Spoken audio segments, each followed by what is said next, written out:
Olá, meu amigo, alegrias, dando continuidade aos nossos estudos.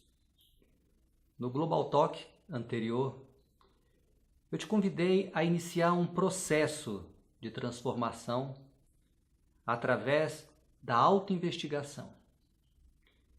Propus que você iniciasse uma prática diária, de autoobservação, a fim de identificar os aspectos da sua personalidade que agem à revelia da vontade consciente e que fazem o gol contra, ou seja, sabotam a sua felicidade. Se você ainda não pôde iniciar essa prática, porque não acredita na existência desses aspectos dentro de você, eu sugiro que você comece observando as suas insatisfações. Tome consciência daquilo na sua vida que você gostaria que fosse diferente. Esse exercício pode ser um tanto impactante, tá? Mas é importante que você comece. Muita gente prefere não olhar para isso, em fingir que está tudo bem. Mas aquilo que não está bem não vai ficar bem se você fingir que não existe. A insatisfação, ela é uma mensageira. Ela é um sintoma de que existe algum desencaixe na sua vida. E a negação desse sintoma é como um veneno. É um grande veneno. E é um veneno ainda mais poderoso que até mesmo aquilo que está sendo negado.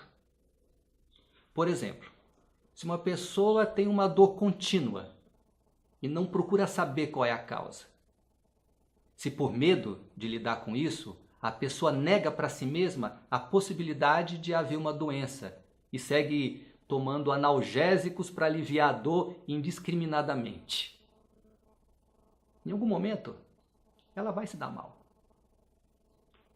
Porque os sintomas podem ter desdobramentos que ela não imagina, E ao tomar consciência disso, ou quando ela toma consciência disso, pode ser tarde demais. E o mesmo pode se dar em relação aos aspectos subjetivos ou psicoemocionais da vida. Então a minha sugestão é que você tenha coragem de olhar para esses sintomas. Porque mesmo que você não esteja sentindo, eles estão te prejudicando de alguma maneira. Não estou sugerindo que você fique patinando na miséria. Eu estou sugerindo que você não negue a sua miséria. Eu estou sugerindo que você transcenda a negatividade. A transcendência é uma consequência da transformação. E você só pode transformar aquilo que conhece. Então, por mais desagradável que seja esse confronto com as suas verdades, ele é absolutamente necessário.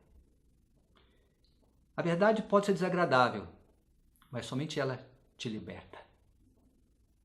Mesmo que nesse primeiro momento estejamos apenas tocando a superfície da verdade, ou seja, estamos lidando com o que eu costumo chamar de verdade transitória do pequeno eu ou do eu ilusório, Mas precisamos começar de onde estamos, Então eu sugiro que você faça um exercício de reconhecimento das diversas áreas da sua vida. Olhe com atenção e tenha a coragem de identificar as suas insatisfações.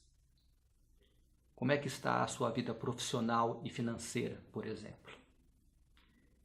Como estão suas relações afetivas e as suas relações familiares? E as suas amizades? Como está a sua sexualidade e a saúde? E a espiritualidade? Como é que está? Então, trata-se de uma reflexão focalizada, dirigida. Para facilitar, anote suas descobertas num caderno. De preferência, que seja um caderno exclusivo para esse estudo de si mesmo. Tá? Quero incluir nessa fase um valor, né? Que é uma ferramenta muito importante, a autorresponsabilidade. Vamos partir da ideia de que você não é uma vítima indefesa e de que você está aonde você se coloca. Você pode não perceber que está se colocando num lugar desconfortável. Pode não estar enxergando que as suas ações têm te colocado nesse lugar, né, onde conscientemente você não gostaria de estar. Mas isso não faz de você uma vítima. Então, atente para uma lei psíquica. Quanto mais freneticamente você corre atrás de algo, isso escapa das suas mãos, ou parece fugir de você, maior é o seu não inconsciente para isso que você conscientemente tanto deseja. Quanto maior o fracasso, maior a sua inabilidade para lidar com esse não.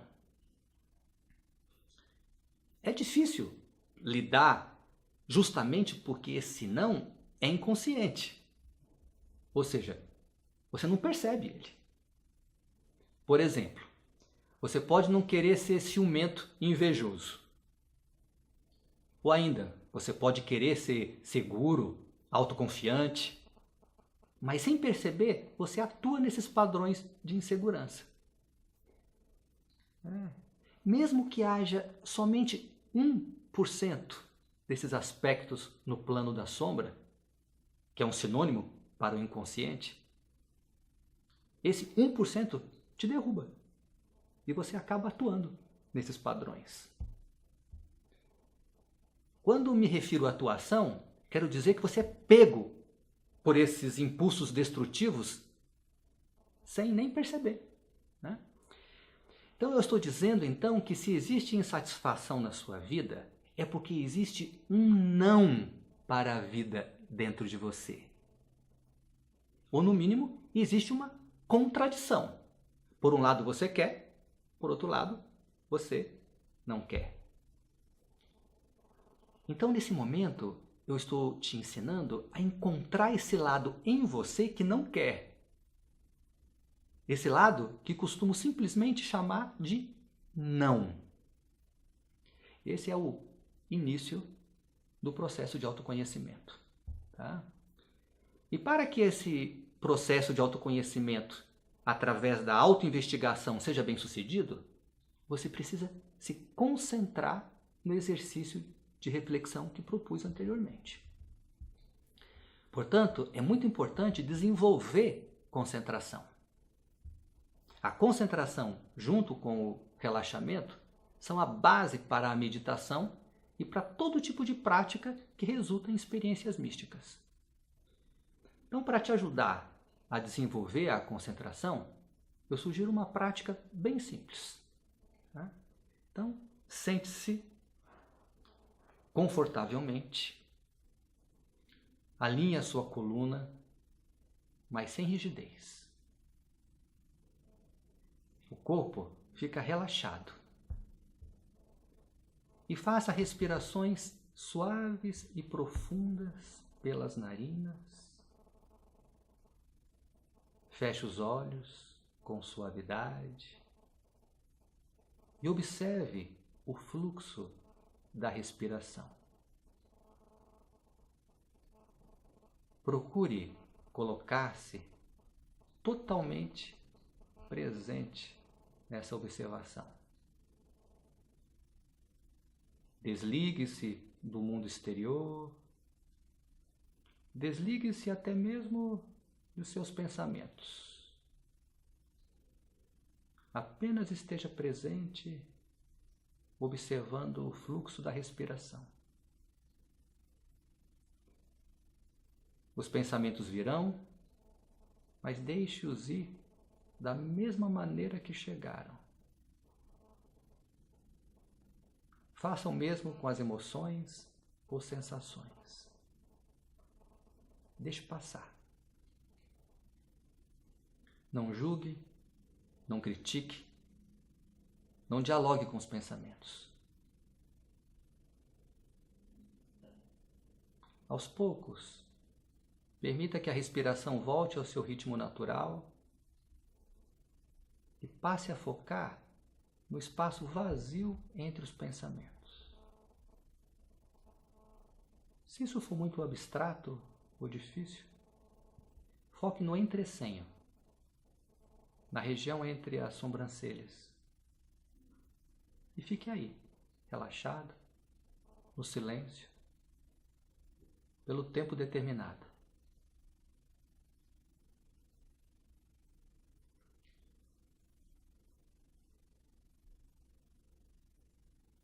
Respire profundamente, abra os olhos novamente. Aqui estou apenas relembrando essa prática simples, mas que é a base para a autoinvestigação e também para a meditação no vazio, que é um outro recurso que utilizaremos mais adiante. Existem diferentes técnicas de meditação, algumas religiosas, outras científicas, algumas passivas, outras ativas e muitas outras variações. Mas a base da prática é a mesma. Então, tendo preparado a base, eu lhe convido a colocar foco no testemunhar passivo. Eu quero te ensinar a lidar com as suas emoções, com seus sentimentos mais profundos, e se tornar senhor da sua mente. Para isso, você vai precisar se dissociar da mente. Vai precisar desenvolver a capacidade de observar a mente e não ser tragado por ela. Então, nesse primeiro momento, eu estou lhe convidando a focar toda a sua atenção e energia na autoinvestigação, na identificação dos aspectos da personalidade que sabotam a sua felicidade. Para isso, você vai precisar de disciplina. Algumas pessoas podem carregar crenças a respeito do significado da palavra disciplina. Muitas vezes a disciplina está relacionada com autopunição, mas eu lhe convido a rever seus conceitos em relação a isso. Embora o termo tenha sido distorcido e usado equivocadamente, a disciplina não é uma coisa ruim. Muito pelo contrário, é uma coisa muito boa. É uma forma de desenvolver um dos maiores poderes da alma, que é a força de vontade. E somente através da força de vontade que você desenvolve concentração. Então, no início, talvez seja um pouco difícil, porque sua mente está viciada em distrações. Ela está viciada em seguir os pensamentos que surgem aleatoriamente. Um corte aqui, tá? Então, ela está viciada em seguir os pensamentos que surgem aleatoriamente. E que são resíduos dos objetos sobre a mente. São impressões que ficam gravadas na mente. Aos poucos, vamos aprendendo a conduzir nossa mente. Mas para isso, é importante que a prática seja regular. Então reserve um tempo diário para a sua prática. Elimine da sua mente toda a ideia de que dedicar um tempo para a prática pessoal de autodesenvolvimento vai te prejudicar em algum outro aspecto da sua vida. O não interior, que é um subproduto do falso eu, te faz acreditar que você precisa desse tempo para fazer outras coisas mais importantes.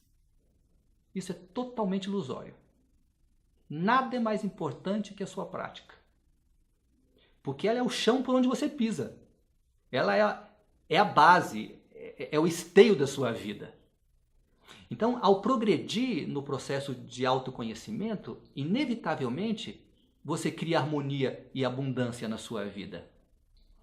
Portanto, a ideia de que não há tempo para a sua prática é uma estratégia do seu lado escuro para continuar no comando da sua personalidade. Sendo assim, meu amigo, invoque a vontade da alma e estabeleça o compromisso de reservar um tempo todo dia para a sua prática. Mesmo que no início seja apenas um único minuto. Mas nessa fase na qual estou propondo uma autoinvestigação, o ideal é que seja por no mínimo 20 minutos todos os dias. De preferência no mesmo horário e no mesmo lugar. Assim, além de desenvolver concentração, você vai também desenvolver força de vontade, que é esse grande poder da alma. Aqueles que estão comigo já há algum tempo e que já receberam uma prática, poderão apenas renovar os seus votos e compromisso. Então, tendo estabelecido o compromisso e tendo desenvolvido a capacidade de sentar e se observar, podemos seguir juntos na jornada. Então, pode ser muito valioso nessa fase do estudo você conhecer um pouco melhor os peregrinos que costumam visitar esse espaço interno chamado mente. Costumo dizer de forma metafórica que a mente é um lugar de peregrinação, por onde passa um grande fluxo de pensamentos. Os pensamentos são derivações da palavra eu. Eu é o primeiro pensamento que surge. Assim, o pronome eu é a semente dos pensamentos e é a fundação da mente. Então, experimente pronunciar a palavra eu. Faça essa experiência. Feche os olhos e pronuncie internamente a palavra, pronome eu. Observe seu corpo quando você pronuncia essa palavra. Onde você sente ressoar o eu? Você percebe que é no centro do peito? Então é nesse lugar que se origina a mente. Quando você pode se observar o suficiente para identificar quando surge um pensamento, experimente usar um outro pensamento na forma de uma pergunta. Então, quando surge o pensamento, experimente perguntar: para quem você surge? Ou para quem você está aparecendo? Mantenha-se atento na autoobservação e você ouvirá uma resposta. Para mim. Faça então uma outra pergunta. Mas para mim quem? Quem sou eu? Permita que o eu gerador dos demais pensamentos se revele. Esse é o início de um processo de autoinvestigação que possibilita a sua evolução no caminho do autoconhecimento. Quando o eu não é detido em sua fonte, que é o centro do peito, então ele se irradia para o cérebro e os pensamentos se desdobram a partir dos registros do seu banco de memória e das impressões que os objetos deixam na sua mente. Então, histórias e mundos são criadas por esses pensamentos. Mas histórias e mundos que podemos chamar de ilusórios. Então, assim como quando você olha para um pedaço de corda que está no chão e acredita estar vendo uma cobra, muitas histórias e mundos são criados a partir dessa ideia de estar vendo uma cobra, né? Mas a cobra nunca existiu, era apenas um pedaço de corda. Então é assim que isso que chamamos de mente funciona. Eu estou propondo um processo gradual. Vamos passo a passo. Aos poucos, vamos aprender a meditar no ser real que nos habita e que habita toda a criação. Ele é o que de fato somos quando silenciamos o pensador compulsivo. Pode ser de grande valia conhecer melhor, né, esse que chamo de eu ilusório, justamente para que você possa diferenciá-lo do ser real.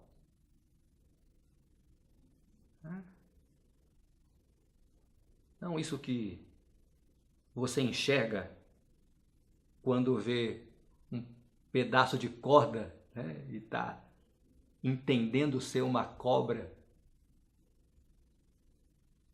É de grande valia você conseguir perceber, né, essa natureza ilusória, para que você possa, a partir daí, meditar no real. Então, o ser se manifesta como existência, consciência e bem-aventurança. O que às vezes chamamos de estado de unidade. O eu ilusório, ou eu inferior, que é uma outra maneira, como chamamos também, além de te induzir ao equívoco, por exemplo, de achar que uma corda é uma cobra, produz uma série de emoções negativas. Isso porque o eu ilusório não pode ter certeza de nada e acaba sempre gerando sentimentos de insegurança, necessidade de controle, ansiedade, frustração e outros infinitos desdobramentos. Portanto, existe o ser, o eu maior que nos habita e que costumo também chamar de eu real. O eu real é sinônimo de Deus, o absoluto, que se expressa em nós como existência, consciência e bem-aventurança. E também existe um falso eu, ou um eu inferior, que é o gerador de uma identidade separada e fictícia. Assim como uma gota de água que nada sabe sobre o oceano e que cria muitas confusões para sustentar a ideia de ser uma gota d'água. E há também um terceiro aspecto, que é aquele que observa. Então, o observador é um desdobramento do ser. Ele é um mediador entre o falso e o real. Então, eu vou destrinchar melhor o corpo ilusório. Até porque, se você não conhece bem, facilmente será iludido por ele. Facilmente vai chamar urubu de meu louro. Então, o corpo ilusório se divide em duas partes. Máscaras, que é um fingir ser, que não se compromete nem com a verdade relativa do eu inferior, nem com a verdade maior do eu real. E o que podemos chamar mais propriamente de eu inferior.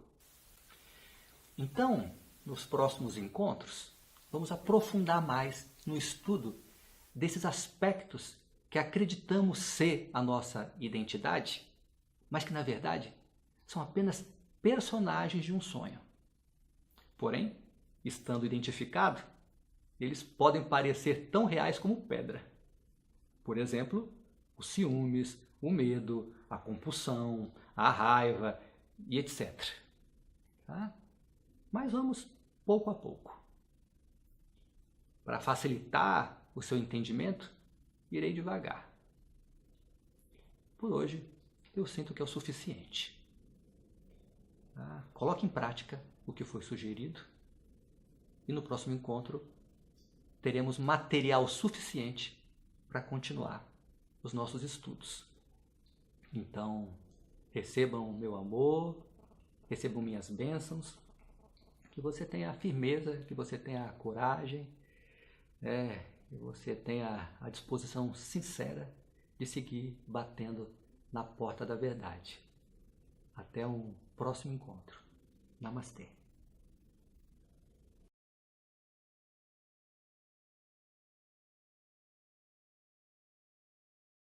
Na sua vida, que você gostaria que fosse diferente.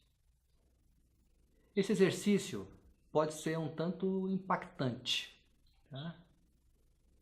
Mas é importante que você comece. Muita gente prefere não olhar para isso, em fingir que está tudo bem. Mas aquilo que não está bem, não vai ficar bem se você fingir que não existe. A insatisfação, ela é uma mensageira. Ela é um sintoma de que existe algum desencaixe na sua vida. E a negação desse sintoma é como um veneno. É um grande veneno. E é um veneno ainda mais poderoso que até mesmo aquilo que está sendo negado. Por exemplo, se uma pessoa tem uma dor contínua, eu estou sugerindo que você transcenda a negatividade. A transcendência é uma consequência da transformação. E você só pode transformar aquilo que conhece. Então, por mais desagradável que seja esse confronto com as suas verdades, ele é absolutamente necessário. A verdade pode ser desagradável, mas somente ela te liberta. Mesmo que nesse primeiro momento estejamos apenas tocando a superfície da verdade, ou seja, estamos lidando com o que eu costumo chamar de verdade transitória do pequeno eu ou do eu ilusório, Mas precisamos começar de onde estamos, Então eu sugiro que você faça um exercício de reconhecimento das diversas áreas da sua vida. Olhe com atenção e tenha a coragem e não procura saber qual é a causa. Se por medo de lidar com isso, a pessoa nega para si mesma a possibilidade de haver uma doença e segue tomando analgésicos para aliviar a dor indiscriminadamente. Em algum momento, ela vai se dar mal. Porque os sintomas podem ter desdobramentos que ela não imagina, E ao tomar consciência disso, ou quando ela toma consciência disso, pode ser tarde demais. E o mesmo pode se dar em relação aos aspectos subjetivos ou psicoemocionais da vida. Então a minha sugestão é que você tenha coragem de olhar para esses sintomas. Porque mesmo que você não esteja sentindo, eles estão te prejudicando de alguma maneira. Não estou sugerindo que você fique patinando na miséria. Eu estou sugerindo que você não negue a sua miséria. Dando continuidade aos nossos estudos, no Global Talk anterior, eu te convidei a iniciar um processo de transformação através da autoinvestigação. Propus que você iniciasse uma prática diária de autoobservação, a fim de identificar os aspectos da sua personalidade que agem à revelia da vontade consciente e que fazem o gol contra, ou seja, sabotam a sua felicidade. Se você ainda não pôde iniciar essa prática, porque não acredita na existência desses aspectos dentro de você, eu sugiro que você comece observando as suas insatisfações. Tome consciência daquilo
Olá, meu amigo. Alegria.